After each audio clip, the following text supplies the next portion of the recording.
ายดีโดยสบายดีเราลีว่าแม่นเจ้าแม่นโดยเป็นอะไรที่น้อยชงตัวเอาชูพิลาพี่เด็กน้อยชงน้อยชงน้อยชงคนนะเป็นได้เอาเดียวหรือเปล่าเด็กน้อย2 คนตัวใดเจ้าเอาพี่กับมานะไผก็พี่น้องบี้เท่าบี้หันบ่ เป็นเอาเดียวแล้วเปล่าผมลงตัว ยังเจ้ายังอยู่ยาเดียวแล้วเปล่า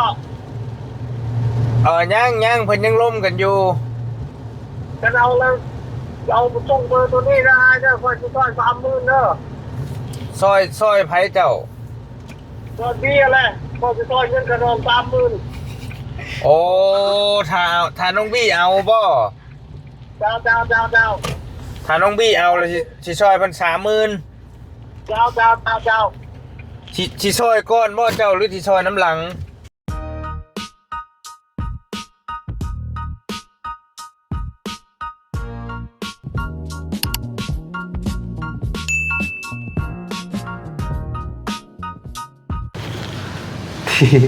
สบายดีเด้อไปพี่น้องเด้อทักทายสบายดีกันบรรยากาศช่วงบ่ายๆเนาะพอดีมื้อนี้กับพายุเบิดมือเลยพอบีก็ยังบ่ทันไปทางใดพอดีทางพอลี่เพิ่นสิมารับไปนำบ่ซั่นเพราะว่าขี่รถจักรไปใส่บ่ได้เลยเนาะ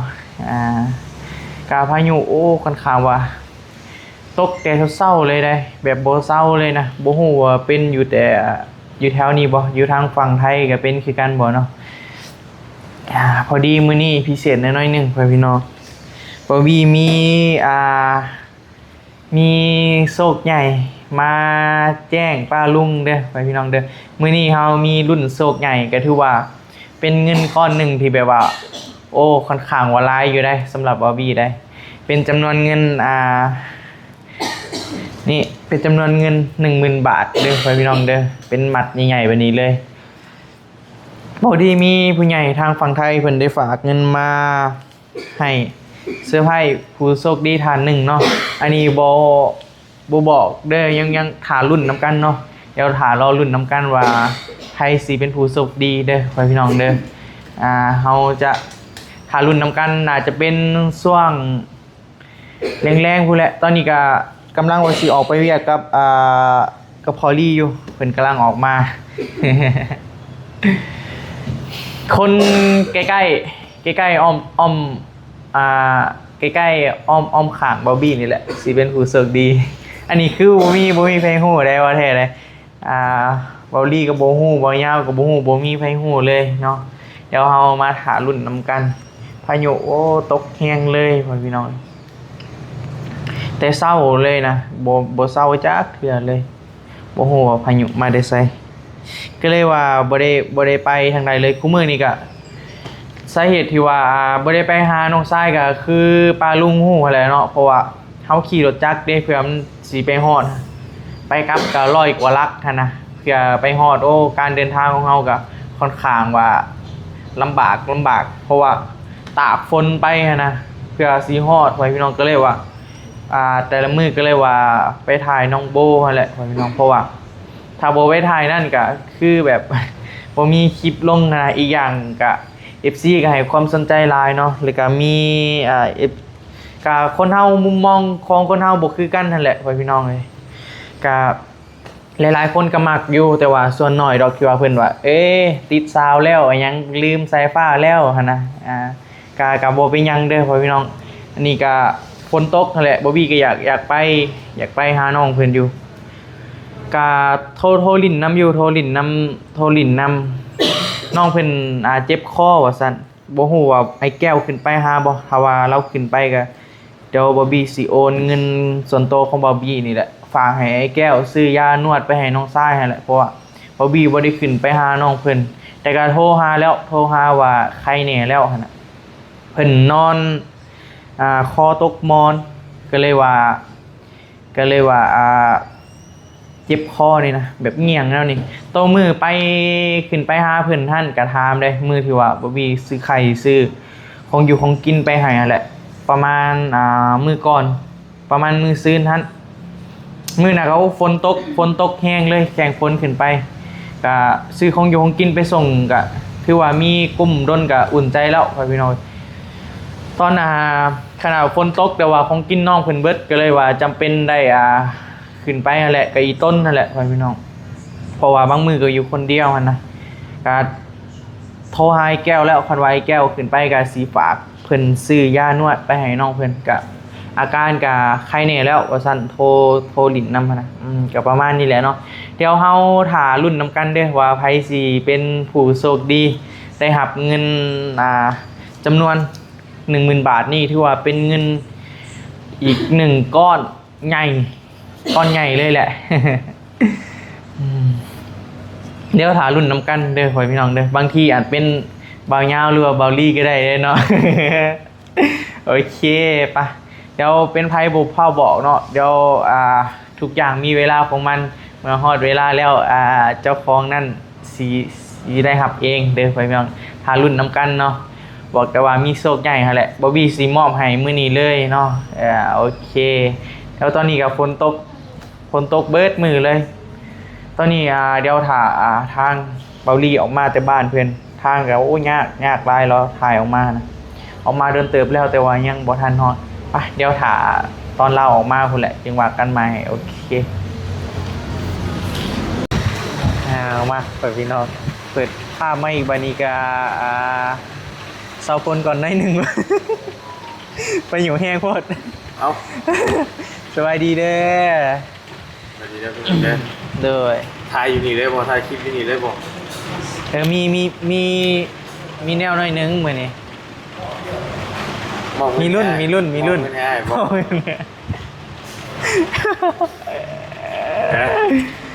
จะมองก็มองได้หากระเติมน้ำมันมากินเกือบ2 ยัง ล้า โม น โหแล้วยังโมโหนี่ เอาให้เลยบ่นี่ ให้จับ ขอบใจเด้อน้องบิ๊ก ให้จับซื้อ โอ้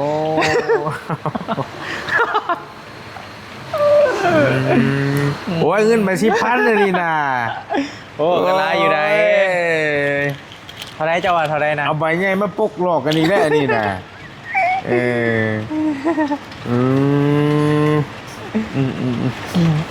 10,000 บาทนี่ได้ โดยผู้โชคดีอาจเป็นคุณก็ได้ 10,000 บาทนี่นะ โดย 10,000 บาทให้เฮ้ยนี่ให้อ้ายบ่นี่ กะจังว่ายัง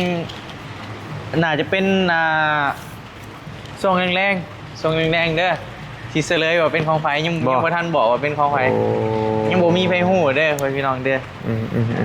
ว่าบ่ได้เนาะนี่คือหลายแท้นี่ เอาเป็นเงินกีบเด้ เงินบาทในห้างน่ะเบิดแล้วก็เลยเอาเป็นเงินกีบมาแม่น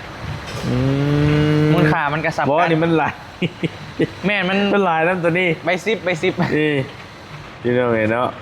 คาดว่าเป็นเงินบาทก็มีแต่10 ใบเนาะเป็นเงินบาทเฮาเป็นโคนเลยขอเลขนำได้บ่นี่ได้เอาแม่งามเด้น่ะมันความหมายเอาไปเฮ็ดไปแบบนี้เขาเจ้าเบิ่งมันเป็น100 ล้าน100หยังไปพุ่นได้นี่มันหลายพุ่นเนาะเอาอีหลีแม่นแหละคันใบละแสนนี่ฮอดได้100 ล้านนี่ไปประมาณ10 ล้านคันใบละแสนเอา1 ล้าน2 ล้าน3 ล้านแม่นเนาะหมัด1เด้ประมาณ10 ล้านบ่ได้หน่อยเนาะโอ้100 ล้านพี่แหละเติมนึงอยู่เนาะเว้าได้เนาะของไผนี่ว่าบ่ได้เห็นบอกคือ อ๋ออยากเข้าตรง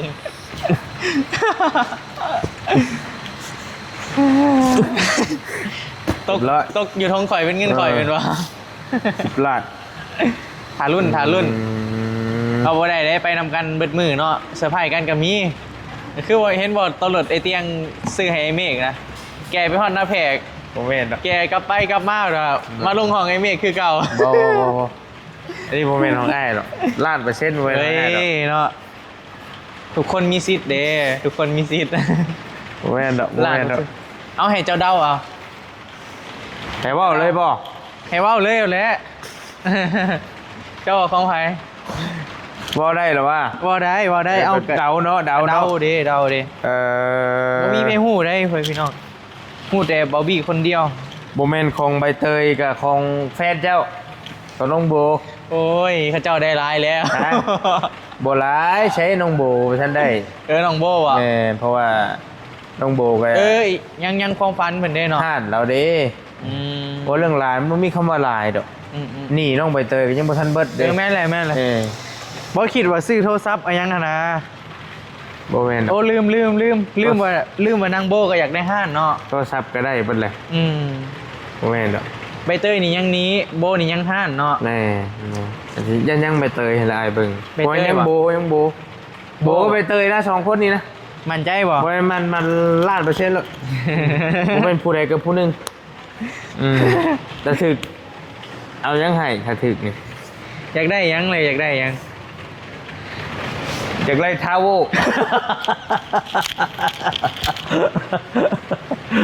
มาบอก เออ ขอเลขหกออกมา6ตัวซื้อให้มาตอนแรกนี่ อยากได้ทาวเวอร์บ่ เอ้าโอ้ภายในมันหรูครับถามว่าอยากได้ยังเนาะ น้ำหัวเลยอยากได้ ถารุ่นไปแรงบ่ บ่ใกล้เคียงเลย ฮะ บ่ใกล้เคียงเลย บ่ไอ้ถึกแล้วนะไอ้ทายถึกแล้วบ่ อยู่ใกล้ๆเฮานี่แหละคนโชคดีนะ ไปไปคุยกันไปในรถเลยปะ เพราะว่าอันนี้ไป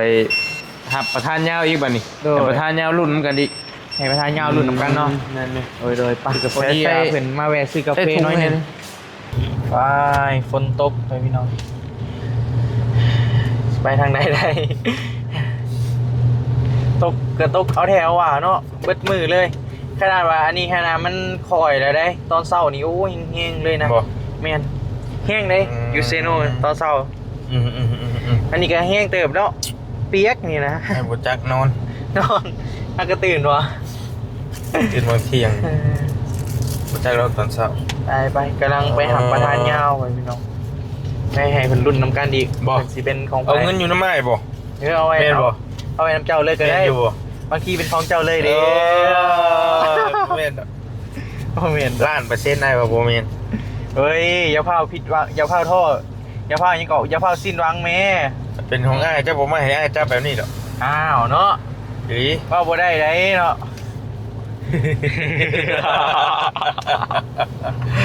โอ้ยพี่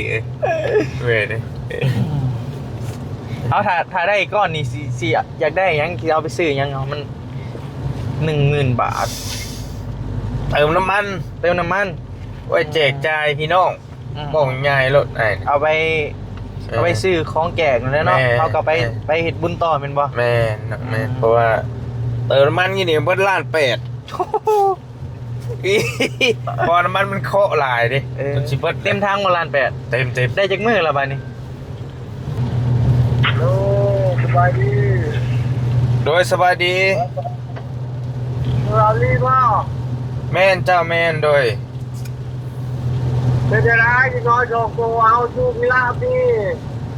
เด็กน้อยชง น้อยชมสองคนนะเป็นได้เอาเดียวหรือเปล่า เด็กน้อย2คนตัวใดเจ้า เอาพี่กับมานะ ไผก็ พี่ น้องบี้เท่าบี้หันบ่ แม่เอาเดียวแล้วก็ผมลงโบอ่ะ ยังเจ้ายังอยู่ ยาเดียวแล้วก็ ยังเพิ่นยังล้มกันอยู่ กันเอาแล้วเอาส่งเบอร์ตัวนี้นะเนี่ยคอยจะต้อน30,000เนอะ ซอยไผเจ้า ตอนพี่อะไรคอยจะต้อนเงินกระดอง30,000 โอ้ถ้าน้องบี้เอาบ่ เจ้า ถ้าน้องบี้เอาแล้วสิซอยเพิ่น30,000 เจ้า สิซอยก้อนบ่เจ้าหรือสิซอยน้ำหลัง กันมือใดดองกันมือใดกินดองเลยเรื่องจะชมก็ให้โลก โอ้ เราลองมือนี่ละช่วงหาโลกลองเบอร์ตัวนี้เลยอ่ะ เบอร์ตัวนี้เนาะโดย เจ้า โดยขอบใจเด้อล่ะถ้ ถ้าเอาเนาะถ้าบี้เอาเนาะ เจ้าถ้าเพิ่นบ่เอาแล้วบ่ให้ ขอให้แล้วจะให้เขาเป็นครอบเป็นครัวต้องเจอพี่น้อยกองโตนี่นะ เออโดย ได้ก็โทรหาได้อะไรเด้อ โดยขอบใจหลายๆเด้อขอบใจหลายๆเจ้า ได้จะเป็นลูกพี่ลูกเมืองลาพี่ อยู่วิลาโอเคอยู่สวรรค์เนาะนี่แล้วว่ะ เจ้า โอเคโดยขอบใจหลาย เจ้าสาวพี่เด้อพวกสาวพี่เด้อ ๆได้ขอบใจหลายๆเด้อ ไปขอเอาเดียวแล้วส่งไปให้นี่จะเปิดตัวนี้แหละ ขอบใจหลายๆให้ขอบใจหลายๆโดย เจ้า ขออยู่ดีแม่งเจ้า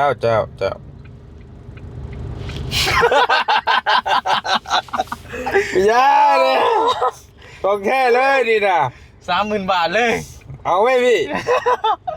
พี่ ก็โอกาสทองมาเลย เอาไว้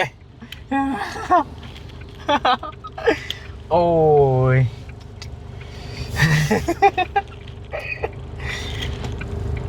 20 กว่าล้าน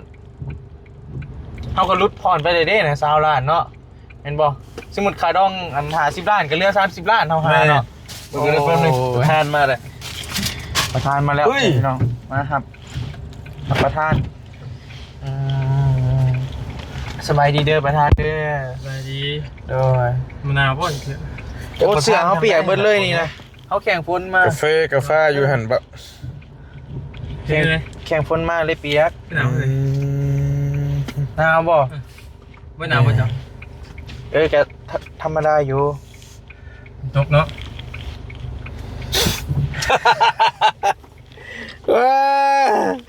พอได้เลย บี้กำลังมีโชคใหญ่ กำลังมีโซ่ใหญ่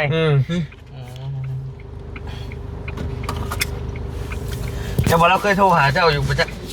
พรอยู่วิลา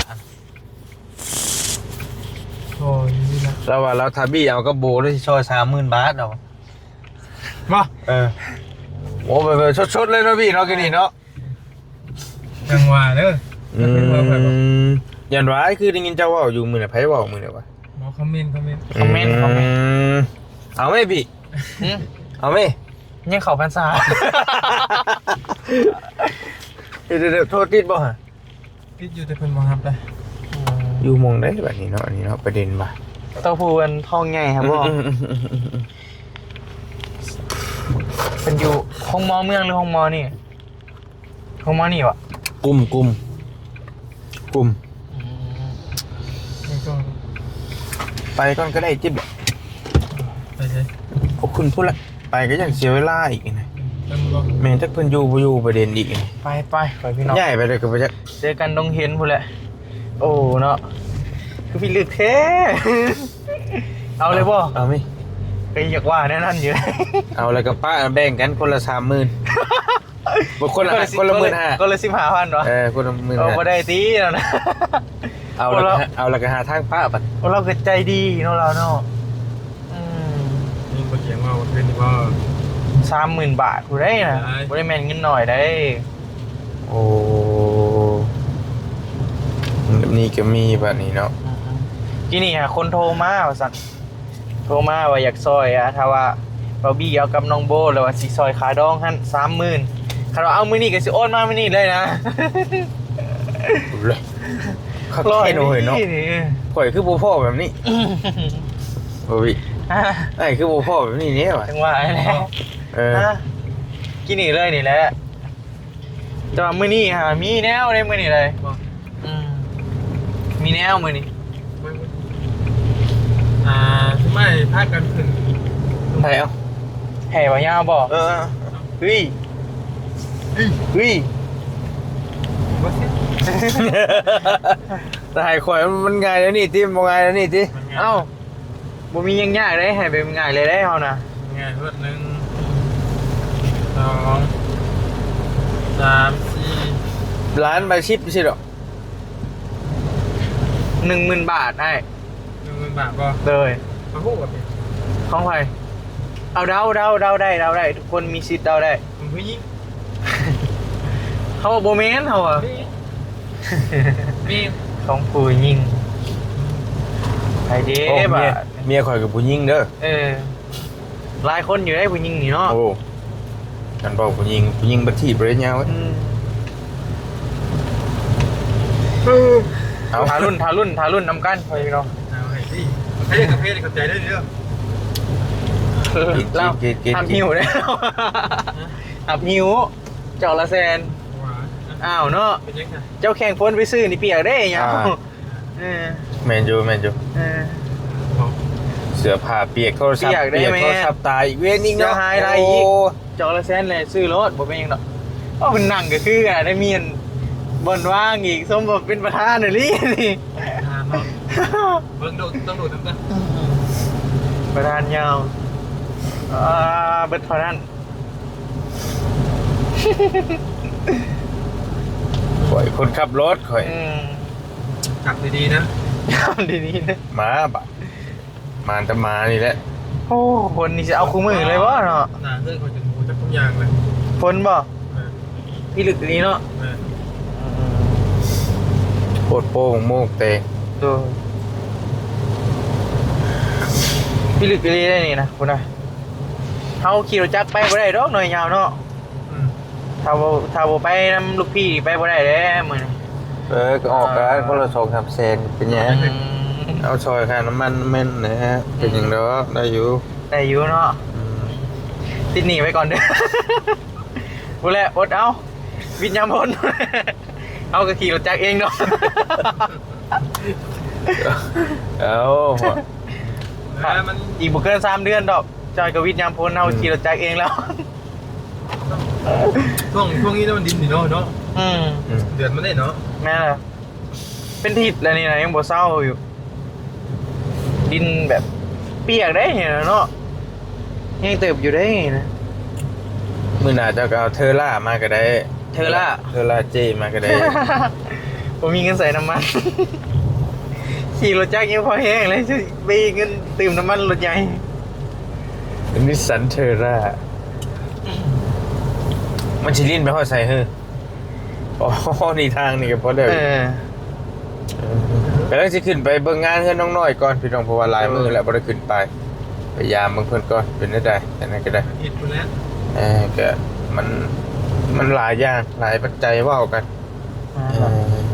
ตื่นสวยแน่เอียงแน่ ฝนนี่แหละ แต่งานมันเกิดมันแบบไปไกลกับเพื่อนสิมาเพื่อนสิไปเพื่อนสิมาหรอยากลำบากช่วงนี้ก็ได้ ฝนตกเนี่ยดิ ฝนตกเนี่ยกับอีกอย่างก็มีอันมื้อนั้นก็ซื้อโทรศัพท์ไปให้น้องไปเต้ยเนาะ แม่หลายอย่างอยู่ ก็เลยแบบ มันวน แม่นล่ะ วนนำน้องๆเพิ่นนั่นแหละก็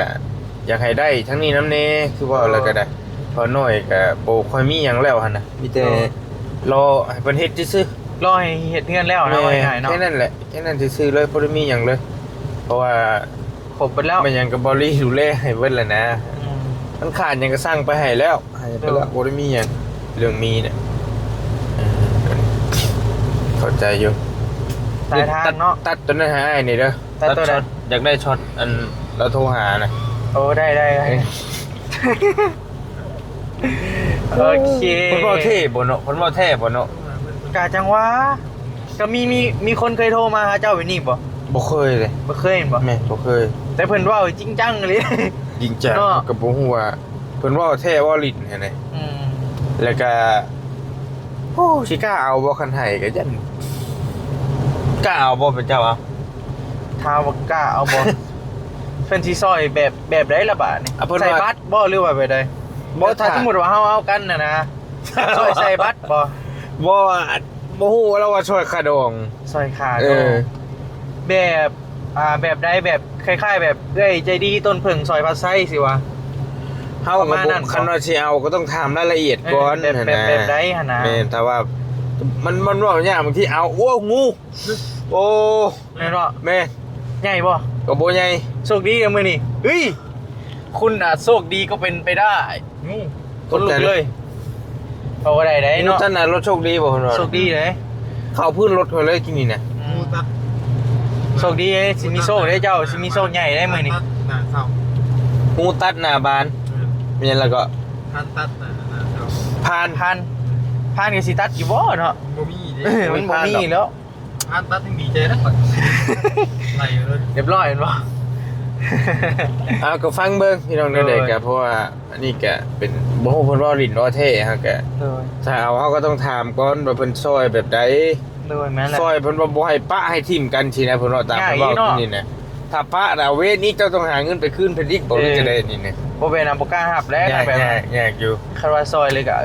ซอยแล้วซอยเลยแหละโอเคให้อยู่ คันแบบเฮ็ดคอผูกมัดว่าเจ้าสองคนต้องอยู่นำกันตลอดชีวิต คนเฮาบ่มีอันใดเนาะ มือหนึ่งเนาะมันก็ว่าบ่ได้ก็ดีใจที่ว่าเพิ่นอยากซอยเนาะ แม่นก็ดีใจ เป็นได้เด็กน้อยช่องโตน่ะเรา โอ้โว้ยโอลิงงเลย โอเคถ้ารุ่นน้ำกันเด้อพี่น้องเด้อตอนรุ่นตอนต่อๆไปเดี๋ยวเดินทางก่อนไป สวัสดีพี่น้อง สบาย จังหวะ ดี นั้น เด้อ บ๊ายบาย ไปยาวเด้อไปเดินทางต่อก่อน